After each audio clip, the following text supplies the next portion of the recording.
देशमा विभिन्न प्रकारका उथल पुथलहरू भए, अनेक प्रकारका उतार चढावहरू आए। सम्भवतः त्यसै कारण होला यो 58 सालमै सचिवालय किन स्थापना हुनु। त्यो समय सुरक्षा परिषदको व्यवस्था 47 सालको संविधानमै भए पनि 11 वर्ष किन लाग्यो भन्दा त्यो परिस्थितिले त्यति बेला अनिवार्य बनाइदियो सुरक्षा परिषदको सक्रियता र यसको सचिवालयको स्थापना। त्यस परिस्थितिले तदनुसार कानुनहरूको नीति नियमहरूको तर्जुमा गर्ने काम भयो र यसले आफ्ना सैद्धान्तिक, नीतिगत र व्यवहारिक रूपमा अनुभवहरू पनि हासिल गर्दै गयो। तिनै अनुभवहरूका आधारमा आज राष्ट्रिय सुरक्षा नीति, राष्ट्रिय प्रतिरक्षा नीति जस्ता कुराहरू र त्यससँग परोक्ष ढङ्गले सम्बन्धित अन्य पक्षहरू, सुरक्षा विश्वविद्यालय, प्रतिरक्षा विश्वविद्यालय जस्ता कुराहरू समेत यससँग सम्बन्धित भएर अगाडि बढिरहेका छन्। यस अवसरमा म खुसी व्यक्त गर्न चाहन्छु कि सुरक्षा परिषदको संवैधानिक, कानुनी र व्यवहारिक रूपमा सही प्रयोग भएको छ र यसले आफूलाई नीति निर्माणको तहमा र कार्यक्षेत्रमा, खास गरी प्रतिरक्षाको मामलामा र राष्ट्रिय सुरक्षाका मामलामा नेपाली सेना, नेपाली सेनाको परिचालन र विभिन्न ढङ्गले नेपाली सेनाको परिचालन एवं प्रयोग कसरी उपयुक्त ढङ्गले हुन सक्छ, त्यस सन्दर्भमा नीतिहरू र अभ्यासका अनुभवहरूले हामीलाई अलिकति परिमार्जित स्थितिमा पुर्याएको छ आज। र हामी एउटा अन्योलको स्थितिमा होइन, बहुतै स्पष्टताको स्थितिमा छौँ। विगतका अनुभवहरूलाई लिएर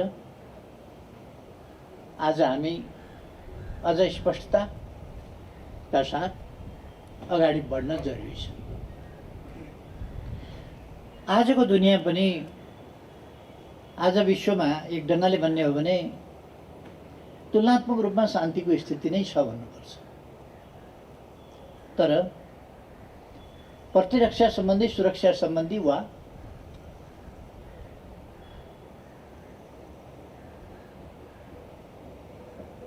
सैन्य परिचालन सम्बन्धी प्रश्नहरूलाई मूलतः राष्ट्रहरूले दुई हिसाबले सोचेको पाइन्छ आजको दुनियाँमा।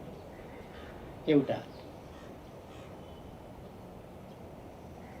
प्रभाव विस्तार, अर्को सम्प्रभुताको रक्षा।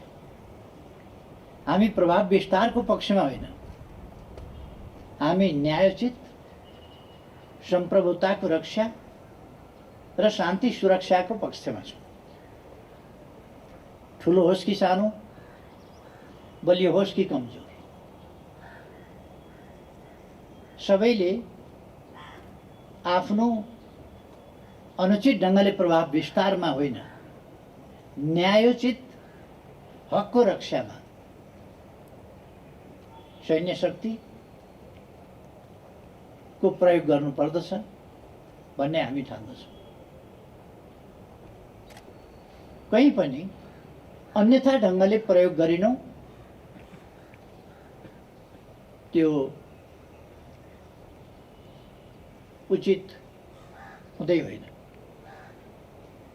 कुनै पनि राष्ट्रले आफ्नो न्यायोचित राष्ट्रिय हितको रक्षा र सम्वर्धन, त्यसमा समग्रतामा आफूलाई केन्द्रित गर्नुपर्छ। आफ्नो राष्ट्रिय हितको रक्षा गरिरहँदा अरूको राष्ट्रिय हितको कहीँ कतै उल्लङ्घन हुन्छ कि भन्ने कुरामा हरेक राष्ट्र सजग सचेत रहनु पर्दछ र त्यसलाई अवलम्बन पनि गर्नुपर्दछ। यस प्रसङ्गमा हामी ग्लोबल्ली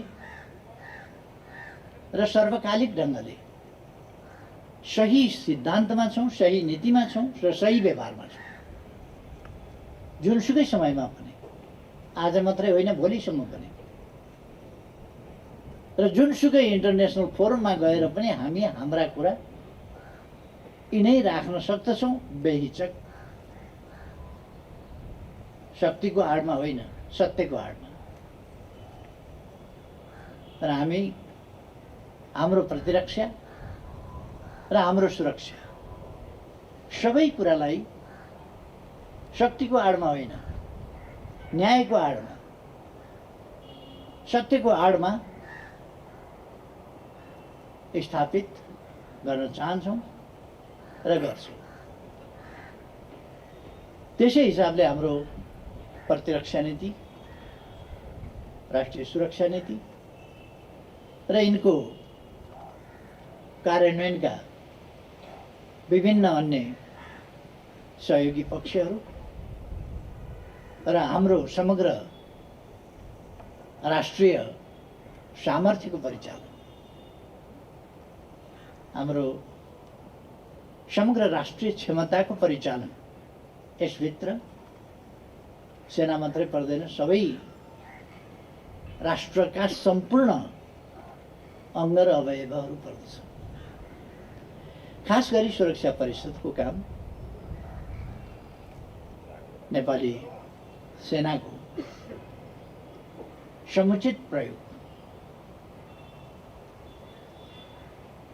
कस्तो कस्तो स्थितिमा, कस्तो कस्तो परिस्थितिमा कुन कुन ढङ्गले परिचालन गर्न सकिन्छ भन्ने कुराको हकमा मैले भन्ने गरेको छु। सेनाका मूलतः प्रतिरक्षा र सुरक्षा सम्बन्धी काम, सँगसँगै निर्माणजन्य काम, त्योभन्दा अगाडि सेवाजन्य काम,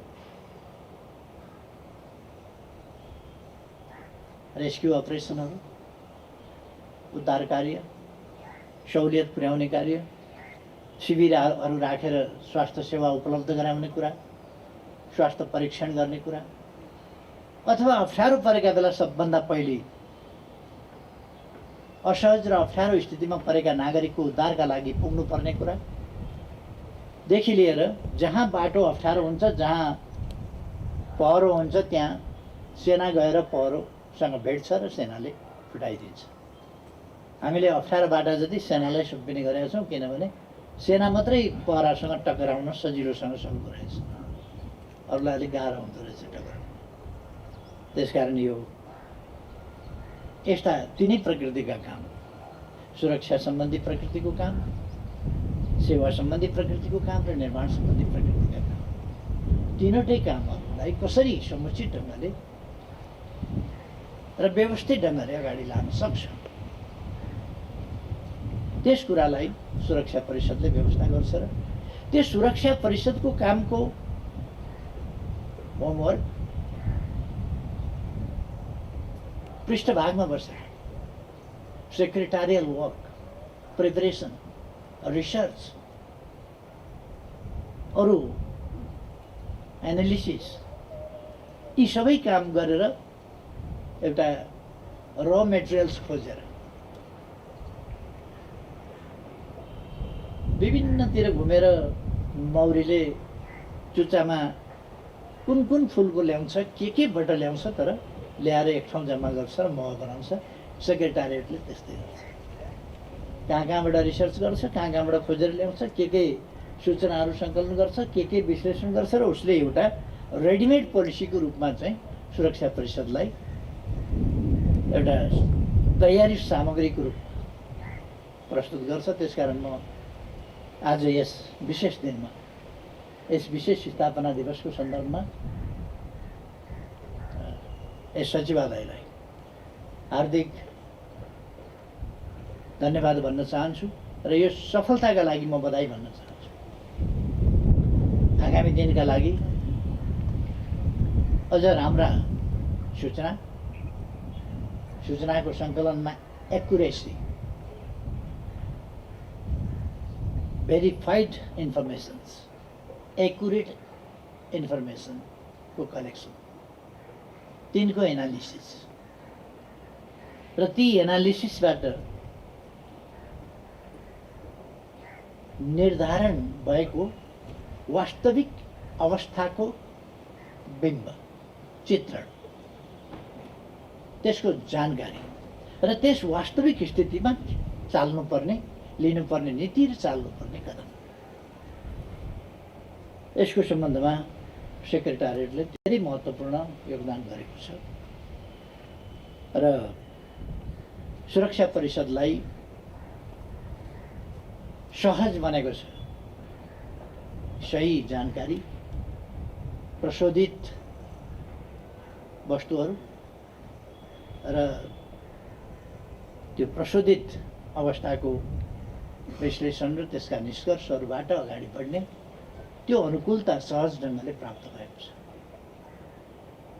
यस अवसरमा म योगदान गर्ने सबैलाई हार्दिक धन्यवाद भन्न चाहन्छु। त्यति बेला मैले एउटा कुरा फेरि राख्नुपर्छ।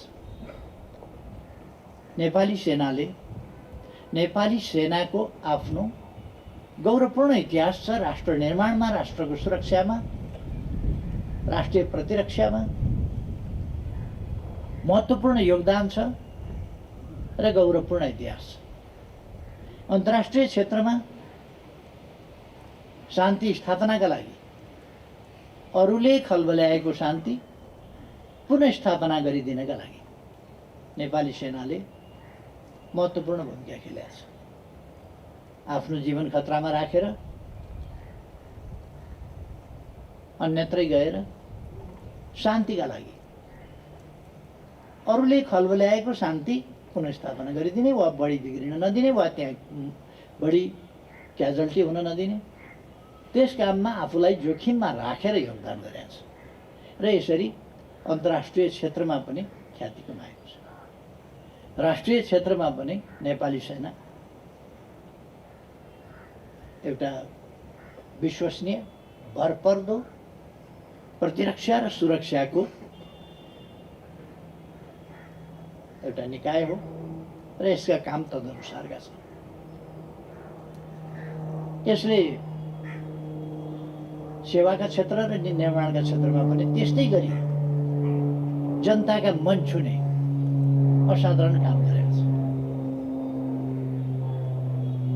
त्यो मन छुने काम गर्ने कुराको निर्देश सुरक्षा परिषदले सिम्पली गरिराखेको पनि हुन्छ। यस्तो भएको हुनाले नेपाली सेनालाई अनावश्यक ढङ्गले विवादमा तान्न खोज्ने, आफ्ना संकीर्ण स्वार्थका लागि अनावश्यक ढङ्गले विवादमा तान्न खोज्ने अथवा नेपाली सेनालाई अपमान गर्न खोज्ने वा प्रोभोक गर्न खोज्ने विभिन्न खालका प्रवृत्तिहरू देखिन्छन् र नेपाली सेनालाई घिसारेर विवादमा ल्याउन खोज्ने। नेपाली सेनाका सदाशयतापूर्ण र राम्रा क्रियाकलापमा पनि जस नदिने, श्रेय नदिने, बरु कसरी क्रिटिसाइज गर्न सकिन्छ, त्यसको आलोचना कसरी गर्न सकिन्छ, विरोध कसरी गर्न सकिन्छ भनेर ठाउँ खोज्ने र अनुत्तरदायी ढङ्गले हिलो छाप्ने खालका कुराहरू उछाल्ने, त्यस्तो कुराहरू गर्नु हुँदैन। खास गरी कुनै कहीँ मानवीय वा कहीँ कानुन उल्लङ्घनका कमीहरू भएका छन् भने, केही भएका छन् भने ती कुराहरूलाई हेर्ने निकायहरू छन्, तिनले हेर्छन्। तर जुन संस्थाहरू वाद प्रतिवादमा उत्रिरहँदैन, त्यस्ता संस्थाहरूलाई वाद विवादमा तान्ने खालका कामहरू उचित हुँदैन र नेपाली जनता यसमा सचेत छ। तर नेपाली जनताको चेतनालाई अलिकति समय समयमा अल्मल्याउन खोज्ने, भ्रममा हाल्न खोज्ने प्रयासहरू पनि हुने गर्छ। हामी त्यस्ता प्रयासहरूसँग सतर्क हुनुपर्छ।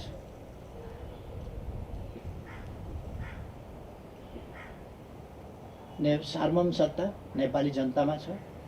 सम्पूर्ण राज्य शक्तिका स्रोत नेपाली जनता हुन् र त्यो नेपाली जनताको सार्वभौम सत्ता र शक्तिका स्रोत संविधानबाट व्यवस्था गरिएको छ। त्यसका नेपाली जनताको आकांक्षा कसरी प्रतिबिम्बित हुन्छ त भन्दा संविधान सम्मत बाटोबाटै प्रतिबिम्बित हुन्छ। संविधानले जनप्रतिनिधिहरू निर्वाचन गर्छ। संविधानले निर्वाचित गरेका जनप्रतिनिधिहरूले संविधान संशोधनदेखि लिएर आवश्यकता अनुसार कानुन निर्माण वा संशोधन गर्छ र त्यस मार्फत जन आकांक्षा प्रतिबिम्बित हुन्छ। त्यही आकांक्षालाई शिरोधार्य गरेर संविधान मार्फत र त्यसको कार्यान्वयन मार्फत प्रतिबिम्बित आकांक्षा र त्यसको इम्प्लिमेन्टेसनबाट हामी निर्देशित भएर हिँड्छौँ। सिङ्गै समाज त्यसकारण मूल कानुन संविधानलाई मानेर संविधान बमोजिम हामी अगाडि बढ्छौँ। आजको यस सन्दर्भमा म सबैलाई धन्यवाद भन्न चाहन्छु। नेपाली समाज क्रमशः एउटा अनुकूल वातावरणतर्फ अगाडि बढ्दैछ। हामीले पृथकतावादी मुभमेन्टलाई अन्त गर्यौं र राष्ट्रिय एकताको मूलधारमा पृथकतावादी सोच, चिन्तन, व्यवहार, मागहरू तिनीहरूलाई टुङ्ग्यायौं गत वर्ष र राष्ट्रिय एकताको मूलधारमा, एकताको भावधारमा हामी अगाडि बढ्यौं। हाम्रो भौगोलिक विविधता, प्राकृतिक, जैविक, सामाजिक अरू प्रकारका विविधता छन् भने स्वाभाविक रूपमा सामाजिक विविधता पनि छन्, भौगोलिक विविधता छन्। यी विविधता हाम्रा सम्पदा हुन्, सम्पन्नता हुन्, वैभव हुन्। यिनीहरूलाई त्यसै गरी प्रयोग गर्नुपर्छ र राष्ट्रिय एकतामा हामीले जोड दिनुपर्छ। हामी त्यस विषयलाई, त्यस भिन्नतालाई मतभेद बनाउनु हुँदैन। भिन्नता एउटा कुरा हो, मतभेद अर्कै कुरा हो। भिन्नतालाई मतभेदको रूपमा बुझ्नु, भिन्नता सम्पन्नता हो, सम्पदा हो। यहाँ धेरैवटा रङका फुलहरू छन्, फुलहरूमा भिन्नता छ, मतभेद छैन। भिन्नता र मतभेद बेग्लै बेग्लै कुरा हो। भिन्नता सुन्दरता हो, भिन्नता वैभवता हो। धेरै रङ छन्, धेरै फुल छन्, धेरै प्रकारको वासना आउँछ, धेरै प्रकारको रङ फुल्छ। हाम्रो देश पनि त्यस्तै हो।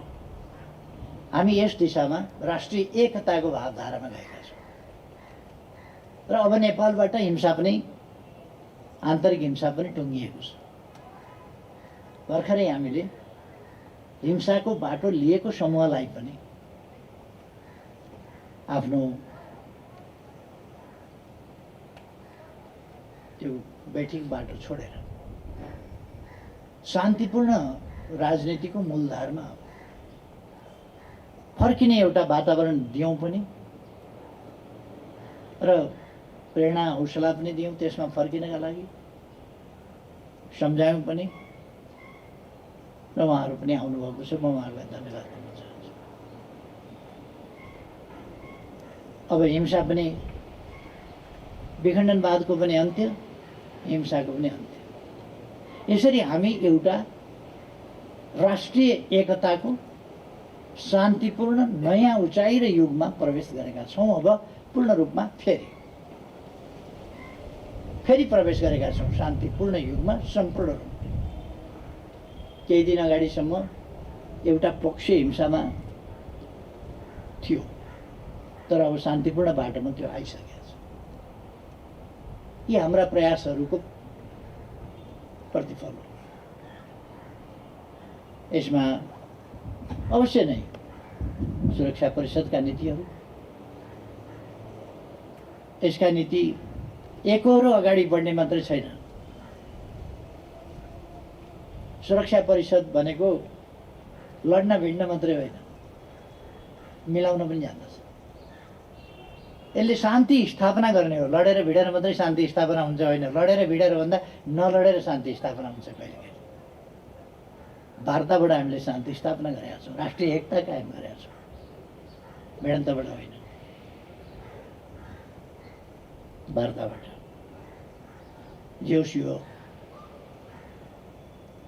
हामीले जति बेला यो सचिवालय स्थापना भएको थियो त्यति बेला देशको स्थिति अनेकतामा, विखण्डनका नाराहरूसहित, साम्प्रदायिक विद्वेषका नाराहरूसहित,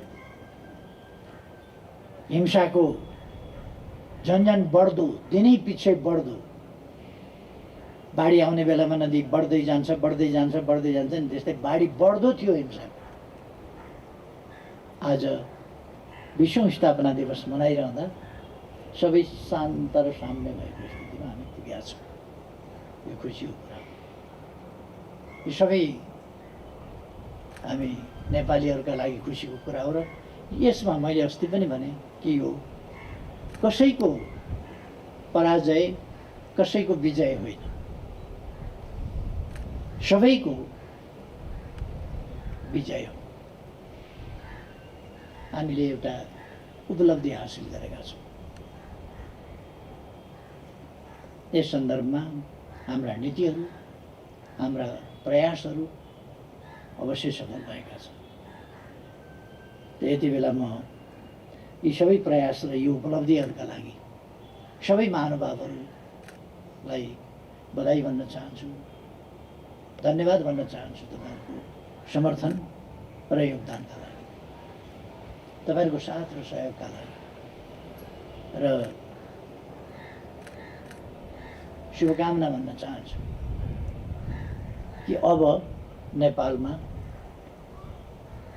कुनै प्रकारको क्षेत्रीयतावादी विद्वेष, जातिवादी भाषा धर्मका नामको होस् अथवा अरू प्रकारको होस्, अथवा कुनै राजनीतिक उद्देश्यका लागि होस्, अशान्ति, कलह जस्ता कुराहरू नहुन्। शान्तिपूर्ण ढङ्गले हामी राष्ट्रलाई विकासको मार्गमा, सुशासनको मार्गमा अगाडि लान सकौँ र समृद्ध नेपाल, सुखी नेपाली, यो सुखी नेपाली, समृद्ध नेपाल बनाउनका लागि शान्ति, सुव्यवस्था र स्थायित्व आवश्यक छ। सुखी हुनका लागि त सुरक्षाको निर्भय वातावरणको प्रत्याभूति बिना मान्छे सुखी हुनै सक्दैन। चाहे जेसुकै होस्, धन सम्पत्ति जतिसुकै होस्, जेसुकै होस्, तर शान्ति सुरक्षाको स्थिति वा निर्भय वातावरण भएन भने मान्छे सुखी हुनै सक्दैन।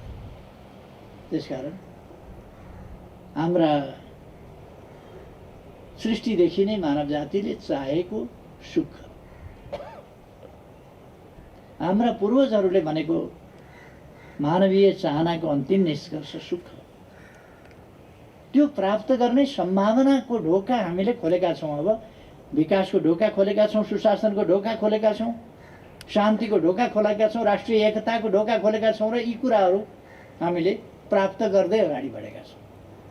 त्यसकारण अब व्यवहारिक रूपमा हामी तोकेर भन्न सक्छौँ, अब नेपाल समृद्ध नेपाल हुन सक्छ, सुखी नेपाली हुन सक्छन् र यसका लागि अब हामीले धेरै समय पर्खिनु पर्दैन। हामी यो चिज हासिल गर्न सक्छौँ। कोभिड-19ले 1 वर्ष हामीलाई अलिकति डिस्टर्ब गर्यो होला, तर त्यसलाई पनि अब हामी पराजित गर्दैछौँ र अगाडि बढ्दैछौँ। त्यसकारण हाम्रो गन्तव्यतिर अगाडि बढ्न हामीलाई अनुकूल वातावरण मिलेको छ। क्षेत्रीय स्तरमा हामी छिमेकीहरूसँग सुमधुर सम्बन्ध कायम गर्दै समस्याहरू वार्ताद्वारा समाधान गर्दै अगाडि जान सक्ने त्यस स्थितिमा छौँ। केही समस्या छन् भने त्यसलाई समाधान गरेर वार्ताद्वारा समाधान गरेर अगाडि बढ्न सकिन्छ। यी सबै पक्षहरूलाई सचेत ढङ्गले हेर्दै सचेत र आवश्यक कदम चाल्दै नेपाल अगाडि बढ्छ। सुशासन र विकासको गतिबाट तीव्र गतिले सुशासन र विकास कायम गर्दै समृद्ध नेपाल, सुखी नेपाली हासिल गर्ने, त्यो राष्ट्रिय आकांक्षा प्राप्त गर्ने, त्यो राष्ट्रिय उद्देश्य प्राप्त गर्ने, त्यो हाम्रो गन्तव्य प्राप्त गर्ने, त्यसमा अब हाम्रा व्यवधानहरू हटेका छन् र हामी अगाडि जान सक्ने भएका छौँ। यो एउटा खुसीको समय हो र खास गरी राष्ट्रिय सुरक्षा परिषदको सचिवालय र राष्ट्रिय सुरक्षा परिषदका लागि यस्तो वातावरण भनेको एउटा असाधारण खुसीको कुरा हो। त्यसकारण यति बेला म खुसी व्यक्त गर्न चाहन्छु र सबैलाई फेरि धेरै धेरै धन्यवाद भन्न चाहन्छु।